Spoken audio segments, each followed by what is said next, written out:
দারুল হিকমা ideal মাদ্রাসার প্রতিষ্ঠাতা ও principal জনাব মুফতি মোহাম্মদ জিয়াউল হক সাহেব। আসসালামু আলাইকুম ওয়া রাহমাতুল্লাহি ওয়া বারাকাতুহু। ঐতিহ্যবাহী দিনী বিদ্যাপীঠ দারুল হিকমা আইডিয়াল দাখিল মাদ্রাসা কর্তৃক আয়োজিত আজকের প্রথম টিউটোরিয়াল পরীক্ষা ফলাফল প্রকাশ অনুষ্ঠানে সম্মানিত আসাতিজায়ে কেরাম, শিক্ষক শিক্ষিকা মণ্ডলী, আমার সম্মানিত অভিভাবকবৃন্দ, আমার প্রাণপ্রিয় শিক্ষার্থীবৃন্দ, আলহামদুলিল্লাহ আল্লাহর মেহরবানিতে আপনারা সবাই ভালো আছেন তো? আলহামদুলিল্লাহ। আল্লাহ রাব্বুল আলামিন সর্বাবস্থায় আমাদের প্রত্যেককে সুস্থ রাখুক, ভালো রাখুক, এই কামনা মহান আল্লাহ রাব্বুল আলামিনের উপর করছি।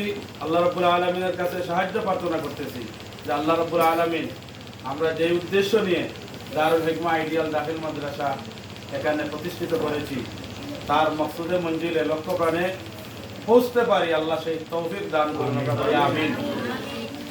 আপনারা জানেন আমার এখানে আসাতিজায়ে কেরাম যারা আছেন, বিভিন্ন মসজিদের ইমাম খতিব,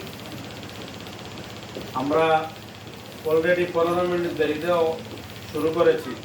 আগামী থেকে আমরা ইনশাআল্লাহ কিপ সাইলেন্ট, প্লিজ সাইলেন্ট করো, কেন বন্ধ করো। তো যাই হোক, আলহামদুলিল্লাহ আমরা আজকের দিনও ভালো, সব কিছু ভালো, এরপরেও 15 মিনিট লেট হয়েছে। আগামীতে ইনশাআল্লাহ গড়ের কাটায় কাটায় আমাদের প্রোগ্রাম শুরু হবে। কারণ প্রোগ্রামগুলো লেট করলে একটা সমস্যা হয় কি, সবাই মনে করে যে 10টায় আরম্ভ হইলে 10টায় যদি লেখা থাকে তো 11টায় হবে। এই ধরনের একটা টেন্ডেন্সি অভিভাবক, শিক্ষক, ছাত্রছাত্রীদের মধ্যে সৃষ্টি হবে। সেই জন্য ইনশাআল্লাহ আগামী থেকে গড়ির কাটায় কাটায় আমাদের প্রোগ্রাম শুরু হবে। আগের থেকে আপনারা আসবেন।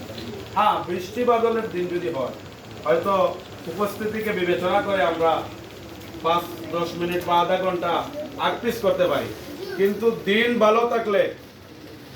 ভালো থাকলে ইনশাআল্লাহ গড়ির কাটায় কাটায় আগামী থেকে আমাদের অভিভাবক সমাবেশ, টিউটোরিয়াল পরীক্ষার ফলাফল, বার্ষিক পরীক্ষার ফলাফল, প্রোগ্রাম আছে, সবগুলো যথাসময় হবে ইনশাআল্লাহ। এই জন্য সকলকে, সংশ্লিষ্ট সকলকে এই বিষয়ে আরো সচেতনতা অবলম্বন করার জন্য আমি বিশেষ করে অনুরোধ করছি।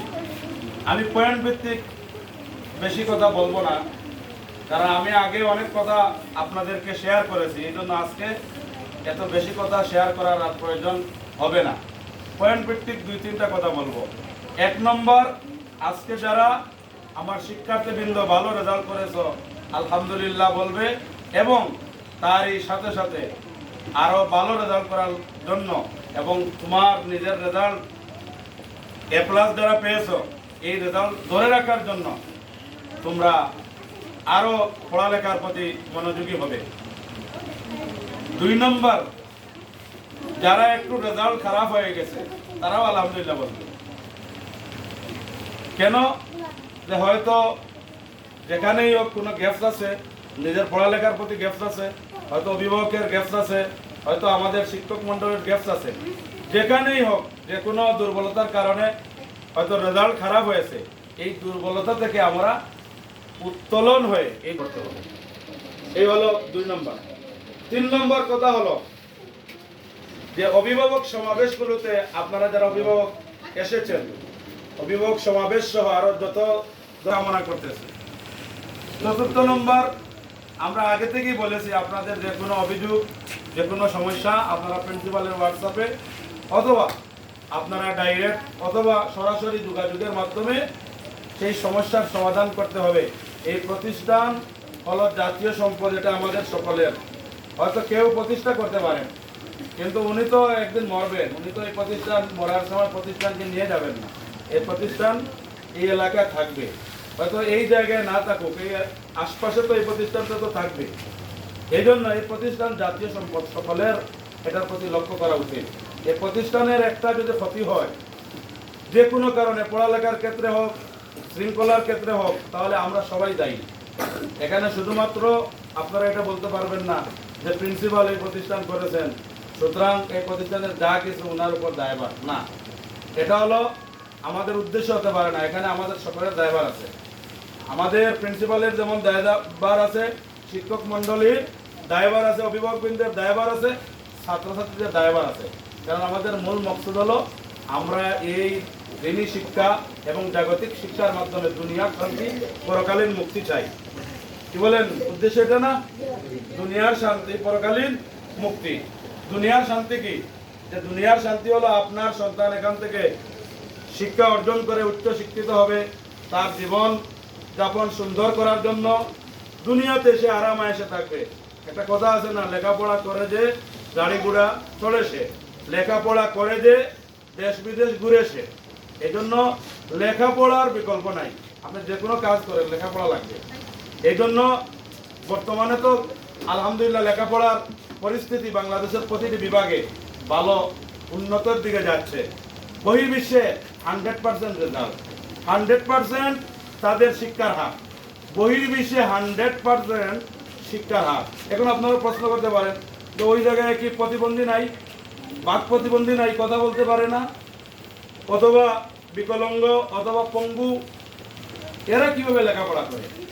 আলহামদুলিল্লাহ বহির্বিশ্বে বাইকে সমঝে আমরা সিলেটি ভাষা এক কথায় পঙ্গু বলেন আর বাক শক্তি যাদের নাই, আমরা দেশে কি বলে বুবা নেন, বুবা।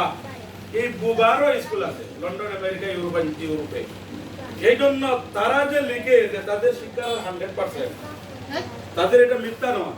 কারণ তাদের প্রত্যেকটা সেক্টরে কি আছে, প্রতিষ্ঠান আছে। দুর্ভাগ্যজনক আমরা Bangladesh developing country, developed country না, আমরা উন্নয়নশীল দেশ, উন্নত দেশ না।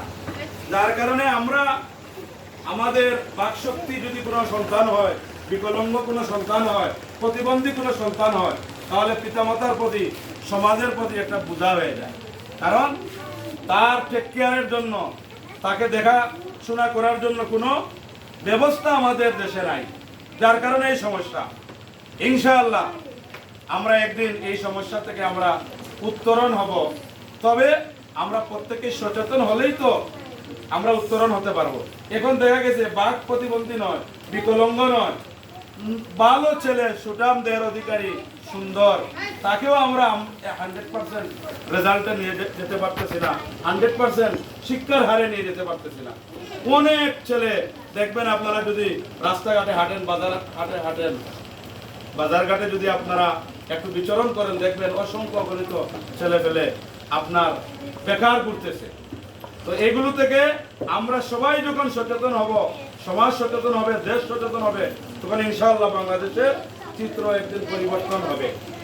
তো যাই হোক, সর্বোপরি সর্বশেষ যে কথা বলতে চাই, যে একটু পরেই ইনশাআল্লাহ আমার বক্তব্যের পরেই আমরা রেজাল্ট প্রকাশ করব। এই রেজাল্ট প্রকাশ করব। আজকে অনেকেই আপনারা রেজাল্ট বই জমা দিয়েছেন, ফলাফল বিবরণী এবং বেতন কার্ড যারা জমা দিয়েছেন, এই ফলাফল বিবরণীর মধ্যে ইনশাআল্লাহ ফলাফল দেয়া হবে। আজকে যারা আপনারা দেন নাই, পরবর্তীতে আপনারা শ্রেণী শিক্ষকের কাছে আপনাদের ফলাফল বিবরণী বইটা দিবেন, ওনারা মেইন ফলাফল বই থেকে তুলে দিবেন, যাতে আপনারা বাড়িতে দেখতে পারেন। এই নিয়ে আপনারা আপনাদের কনসালটেশন পরামর্শ করতে পারেন এবং আপনার সন্তানের টেক কেয়ার আপনারা এই ফলাফলের ভিত্তিতে আরো বাড়াইতে পারেন। এই জন্য সকলকে ফলাফল বিবরণী বইয়ের মধ্যে লিখে দেওয়া হবে। আপনারা ফলাফল বিবরণী বইটা আপনারা শ্রেণী শিক্ষকের কাছে জমা